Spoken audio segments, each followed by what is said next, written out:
تحيا مصر وتحيا رجالها وتعيش الايد الشغاله.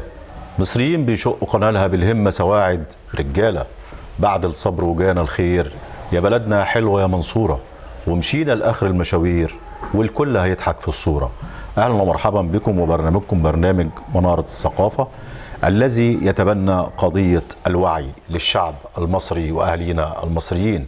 ويسعدنا ان احنا النهارده بنكون ضمن فعاليه برنامج بطل بيئي وتخريج الدفعه الرابعه ورؤيه مصر 2030. يسعدنا ان احنا يكون اللقاء هذا مع الدكتور هيثم سراج الدين، رئيس مجلس امناء مؤسسه صواري للتنميه. اهلا بيك. اهلا بحضرتك يا استاذ محمود، اهلا بالساده المشاهدين. دكتور هيثم، يعني بطل بيئي ده كلمه يعني كلمه بنحس انها بطل بيئي حاجه كبيره كده، يعني ضخمه. طبعا. تمام. انه هذا البطل، كل بطل له مواصفات وله امكانيات وله مزايا كبيره جدا قد تكون ان هي مش متوفره في حد تاني. صحيح. طيب، بالنسبه لهذه الفكره كيف نشأت وكيف تم ولادتها؟ هو يعني اولا بدايه بطل بيئي برؤيه مصر 2030 ده ناتج من توجهات القياده السياسيه بعمل خطه للتنميه المستدامه منبثقه من الاهداف ال17 للامم المتحده، وبناء عليه مصر ابتدت تاخد خطوات في هذا المجال. من اهمها طبعا يعني رؤيه مصر 2030، وابتدينا نركز على بعض الاهداف المعينه من ضمنها بطل بيئي. وبطل بيئي بنتكلم يعني مش بس البيئه المناخ او كده زي ما البعض بيتخيل او البلاستيك، لا، بطل بيئي لكل البيئه المحيطه بينا. البيئه دي عباره عن الافراد، المجتمعات، الكيانات المتواجده، كل ما يخص البيئه وليس فقط التلوث او الهواء او الماء وهكذا. فبطل بيئي فكرتها ان كل واحد فينا المفروض يبقى بطل في محيطه، في اسرته. نبتدي كلنا ابطال، نعرف بعض في نطاق المعارف بتاعتنا او نطاق الدايره القريبه مننا ايه الواجبات اللي عليه تجاه البيئه وتجاه البلد عموما، عشان الاجيال القادمه اللي موجوده، عشان اولادنا وعشان احفادنا يبتدوا يلاقوا الموارد او كمان يعني ان لم تكن هي الموارد الموجوده تكون احسن كمان الموارد اللي موجوده عندهم. الاستدامه البيئيه، الاستدامه للموارد، كل واحد من الاجيال اللي جايه يجي يلاقي الموارد اللي موجوده عنده بل وافضل مما احنا عليه في الوضع الحالي. دي الرؤيه اللي موجوده بالنسبه ل 2030، وبناء عليه يعني جات الفكره ان احنا ننزل توعيه في هيئات حكوميه، في اماكن خاصه، في مؤسسات، في الجامعات، ما بين الطلاب، يعني مختلف الاعمار. تقريبا احنا عندنا الاعمار بتبدا من حوالي 14 سنه لحد 60 سنه، ويمكن اكتر كمان في بعض المتدربين فوق سن ال60. ومن كل الفئات المختلفه بتشارك، ذوي الهمم وكل الفئات تقريبا موجوده عندنا، والشيوخ وهكذا، عشان كلنا نعمل يعني تضافر مع بعض وتلاحم. لازم تعاون يعني في ظل الظروف الاقليميه اللي احنا بنشهدها حاليا وظل الازمات العالميه اللي بتحصل. فكان لابد ان احنا نكون كلنا مجتمعين طبعا خلف القياده السياسيه ورؤيه وحيده وكتله مؤثره بنسميها، عشان نبتدي ان احنا ان شاء الله يكون في مستقبل افضل ويكون في تناغم ما بين فئات المجتمع كلها اللي موجوده.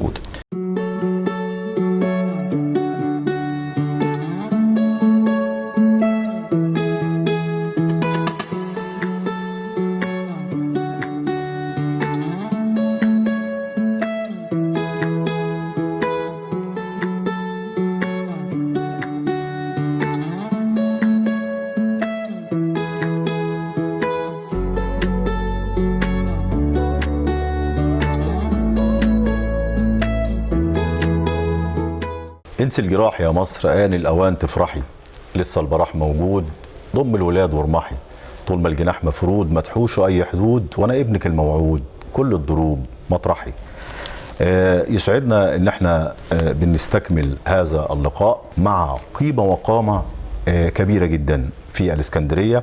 يسعدنا أن يكون معانا الأستاذة ماجدة الشاذلي، رئيس أو مقرر المجلس القومي للمرأة بالإسكندرية. أهلا وسهلا بك. أهلا بك. أهلا بك حضرتك. أنا تابعت الكلمة اللي حضرتك ألقيتيها في الفعالية، وكنت بسجل بعض نقاط غاية في الأهمية قوي. يعني حضرتك اتكلمتي في تمكين المرأة.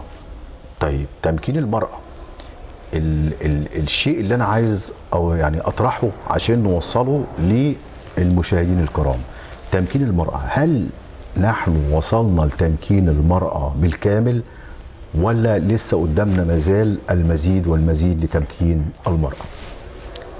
سؤال جميل جدا.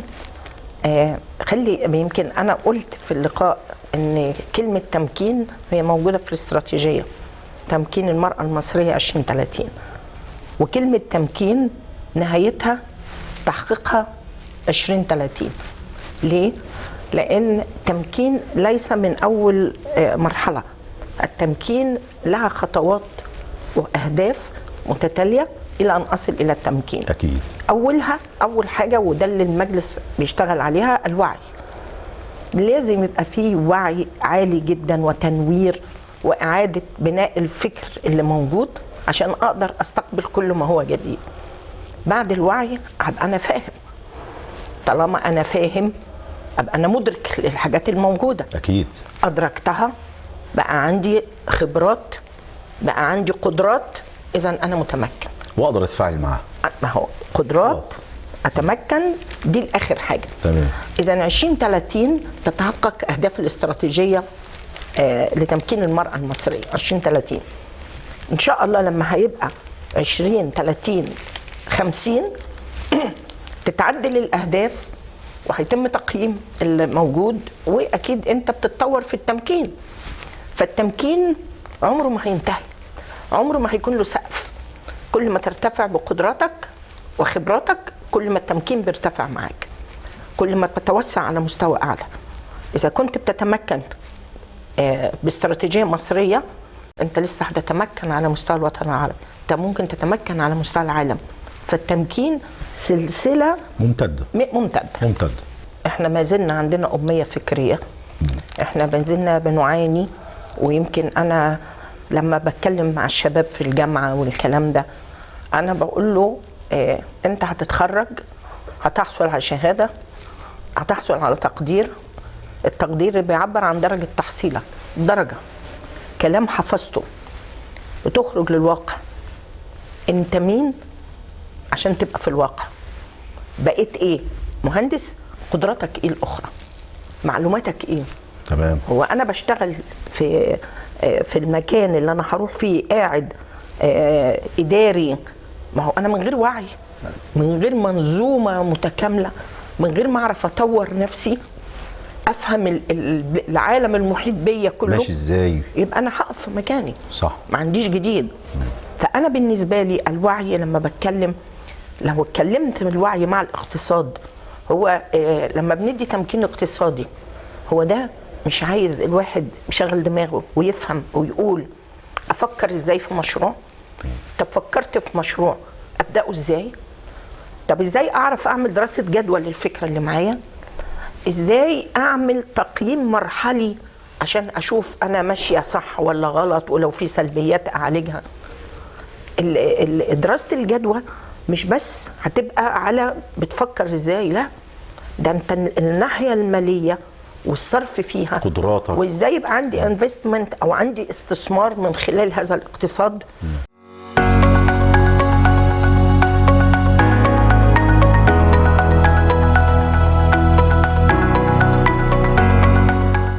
ويسعدنا ان احنا بيكون معانا النهارده مهندس محمد وجيه، امين عام مؤسسه حارتنا المصريه للتنميه المستدامه. اهلا وسهلا بيك. اهلا وسهلا بيك يا فندم. اهلا وسهلا باشمهندس. احنا بنتكلم رؤيه مصر 2030، ده حاجه يعني نتمنى ان احنا نقدر نوصل لشبابنا كلهم ايه هي رؤيه مصر 2030. ولما اتكلم على 2030 في الاستراتيجيات بتاعت الدول لما بتخطط لتنميه مستدامه، ده بقول ده بكره، مش فتره طويله قوي. احنا النهارده داخلين 2025، يعني 5 سنين هنشوف مصر بشكل تاني جدا.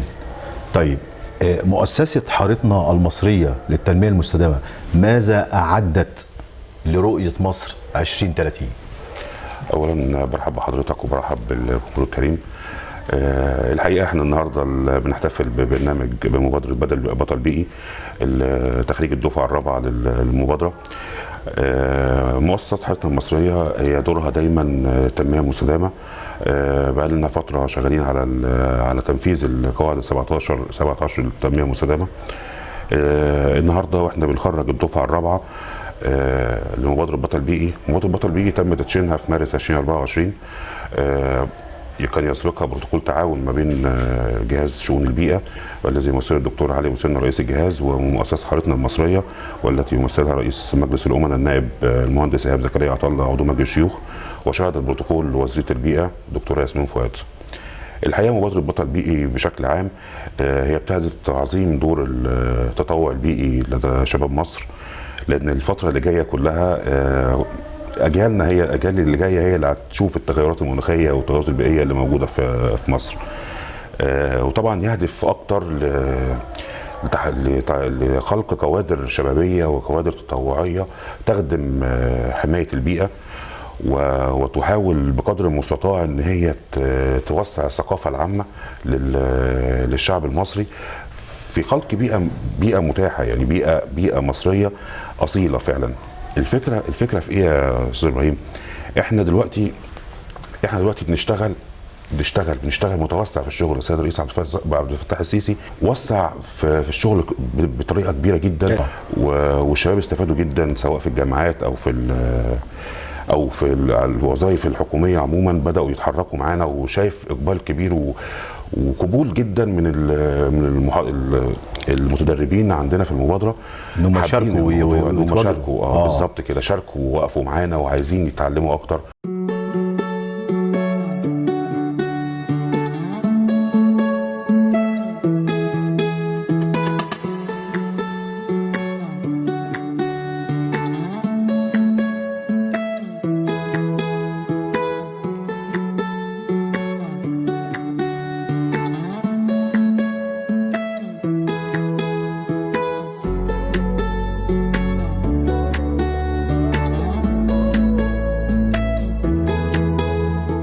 أعزائي المشاهدين، نعاود لقائنا من خلال برنامجنا منارة الثقافة، ويسعدنا أن احنا نلتقي بالمهندس سامي جاد، مدير عام دعم الصناعات للغزل والمنسوجات. أهلا بك يا باشمهندس. أهلا بك باشمهندس.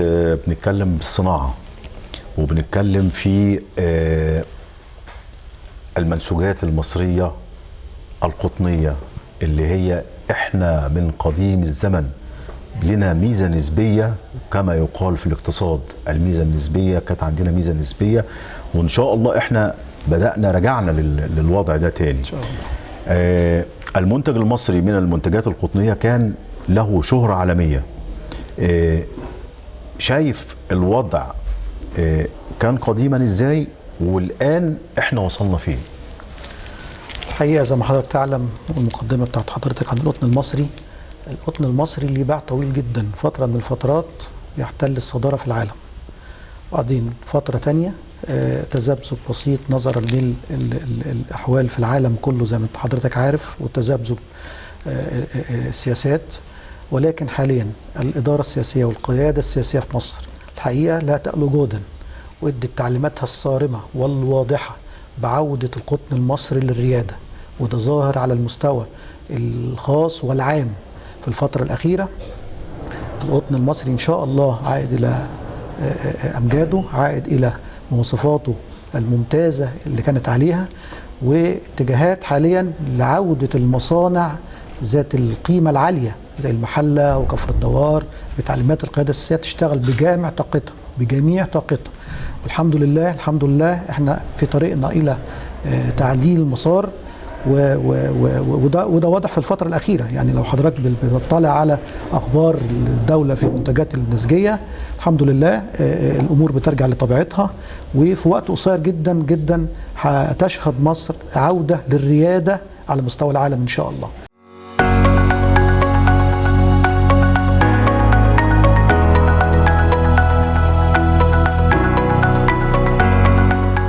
اهلا ومرحبا بكم وبرنامجكم منارة الثقافة، ويسعدنا ان احنا يكون معانا النائب الاستاذ ايهاب زكريا عضو مجلس الشيوخ. اهلا وسهلا بيك. اهلا بحضرتك، اهلا بيك، واتشرف بوجودكم معانا ان شاء الله. سياده النائب، النهارده احنا بنتكلم على اسم كبير جدا، بطل بيئي. بطل بيئي دي يعني كلمه بطل لما بتطلق على فرد معناه ان هو متوفر فيه مقومات وحاجات كتيره جدا كويسه. ماذا تنظر لهذا الاسم وهذه الفاعليه؟ هي هذه الفكرة جاءت بالتنسيق وبناء على بروتوكول مع وزيرة البيئة. مضينا البروتوكول العام الحالي. كان الهدف من هذا البروتوكول ان احنا ننشر الثقافة البيئية نحو التنمية المستدامة في كل ربوع مصر، وخاصة في محافظة الإسكندرية. نحن نخطو اليوم في حوالي تقريبا تم تدريب حوالي 400 كادر. اليوم تواصل بطرق مختلفة مع قضايا الاستدامة وأهداف التنمية المستدامة، ال 17 هدف. نحن اليوم في وزارة الصناعة، وهي أحد الدوائر المتصلة اتصالا كبيرا بتحقيق الاستدامة في أي دولة وأي مجتمع.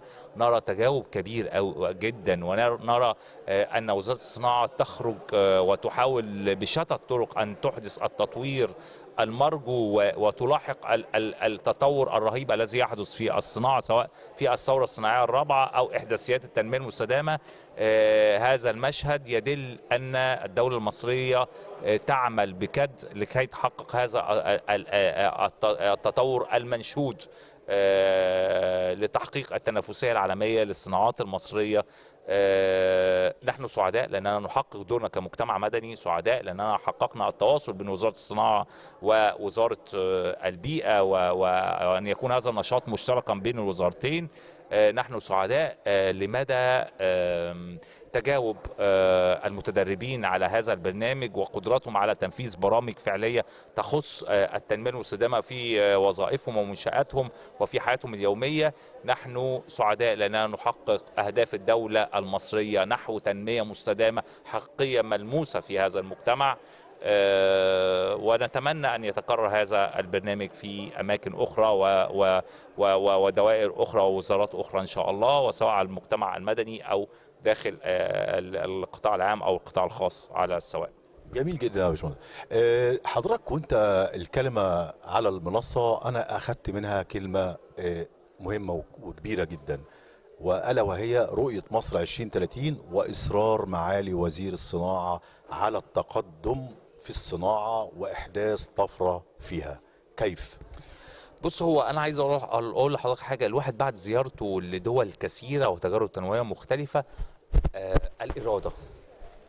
أنا أرى أن هناك تحديات كبيرة جدا، وبالورقة والقلم هناك تحديات الصناعة المصرية كبيرة جدا. عندما نتكلم أنه يثير الحماسة ويثير القوة ويثير الإرادة لهذه الدولة كي تحقق تنمية صناعية حقيقية، نتوجه له بكامل الاحترام، لأنه يعني هي البداية الحقيقية، هي الإرادة. يعني خلينا نتكلم أنه قادر على تحقيق مستهدفات وإنجازات، وده نحترمه فيه ونقدره فيه، ولكن ما زالت التحديات كثيرة، ويجب أن نعمل ونؤمن كلنا بهذه الرغبة والثقة والقدرة التي يزرعها فينا سواء كان الوزير أو آخرين في مجتمعات أخرى يريدين تغيير الواقع وتحقيق أهداف ومستهدفات تخدم هذا الوطن. واجبنا الوطني أن احنا نؤمن بهذه الرؤى لكي ننهض بوطننا، ننهض بمستقبل أولادنا، ونحمي المكان الذي تربينا فيه ونمنحه ما أعطانا إن شاء الله. برضو يعني عايزين نتطرق لقضية مهمة جدا، ألا وهي احنا في برنامج قناة الصباح أساسا في الموضوع هي قضية الوعي لأهالينا المصريين، اللي هي دايما بنقول هي أساس التقدم، هي أساس تقدم البلد لقدام وتقدم التنمية وتحقيق التنمية المستدامة ورؤية مصر 2030. هل من خلال بطل بيئي قدرنا نصل أو نوصل الرسالة لقضية الوعي ومدى المشاركة من الشباب والفئات العمرية المختلفة؟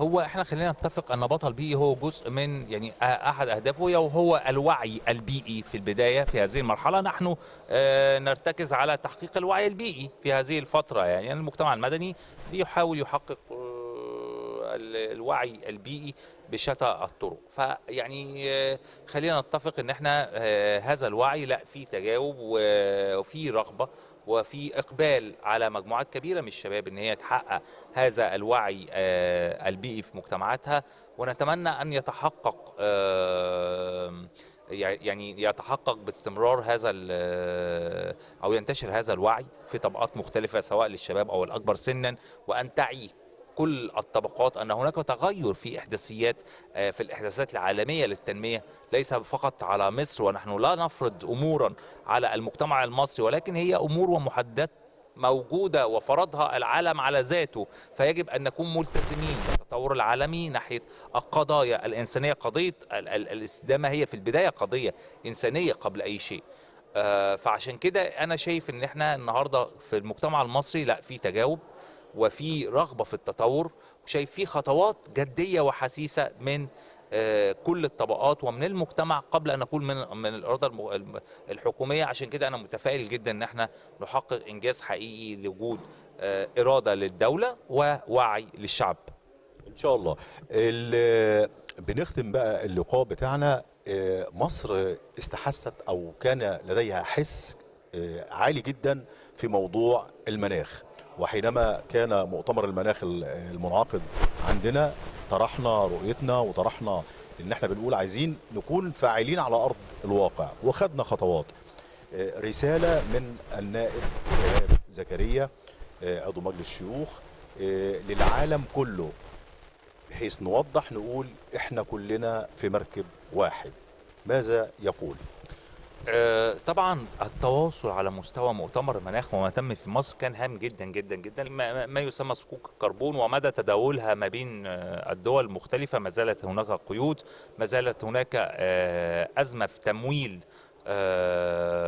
برامج مواجهة الاحتباس الحراري أو التغير المناخي. في نقص كبير في هذا التمويل. الدولة المصرية تسعى بكل ما أوتيت أنها تحقق مستهدفات بيئية، ولكن هناك أزمات عالمية يجب أن تقودها الدول الكبرى وأن تضع قضية المناخ في أولوية، لأن لغاية دلوقتي طبقا للأرقام هي ليست ذات أولوية، ينقصها الدعم الكامل لتحقيق ذلك. ما زالنا بنتكلم على ضريبة الكربون أو كربون تاكس. يعني هناك حوار دار في كوب 27، ولكن ما زال هناك، ومصر دولة رائدة في أفريقيا في تحقيق مكتسبات مناخية للعالم كله، وتحث العالم على السعي نحو تحقيق الاستقرار البيئي المنشود. ولكن هناك ما زال هناك بعض القصور الدولي، يعني ودائما بنحاول قدر الامكان ان نحرك المياه الراكده نحو تحقيق مواجهه الاحتباس الحراري طبقا لخطط الامم المتحده. فمصر دولة رائدة في هذا الملف، تحاول قدر الإمكان أن تحقق مش بس المصالح أو أن احنا نصل إلى دعم مادي، ولكن الهدف هو تحقيق المستهدف وألا يكون مجرد حبرا على ورق. يعني ناخذ هذه الكلمة، احنا عايزين نكون الكلام مش حبر على ورق، محتاجين ان يكون هناك تنفيذ وفعاليات على أرض الواقع بالفعل. كما ذكر سيادة النائب إيهاب زكريا، مصر قادمة في التصنيع، مصر بتنهض لرؤية 2030 وإن شاء الله توصل. بنسمن كل هذا الكلام من سيادة النائب إيهاب زكريا، وبنشكرك كل الشكر والتقدير ليك. شكرا لحضرتك، الله يخليك، شرف لينا.